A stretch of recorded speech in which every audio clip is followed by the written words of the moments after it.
കൂട്ടുകാരെ, ഈ ഞായറാഴ്ചയിൽ നമുക്ക് വിശുദ്ധ കുർബാനയിൽ, പ്രത്യേകമായിട്ട് തിരുനാൾ കുർബാനകളിലൊക്കെയാണ് ഈ ഗാനം പാടാറുള്ളത്. ഒരു ചെറിയ ഗാനമാണ്. ദിവ്യരഹസ്യങ്ങളെ വൈദികൻ ആശീർവദിച്ചുകൊണ്ടാണ് ഈ ഗാനം അവസാനിപ്പിക്കുക.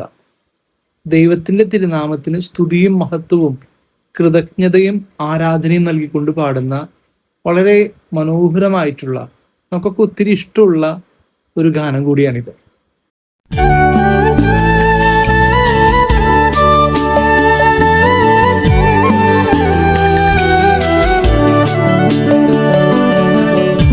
പൂജ്യമായിടും നിന്റെ നാമത്തിൽ ആദരാ ഞങ്ങളർപ്പിക്കും സ്തോത്രവും സ്തുതി കീർത്തനങ്ങളും ഇന്നുമേപ്പോഴും എന്നേക്കും.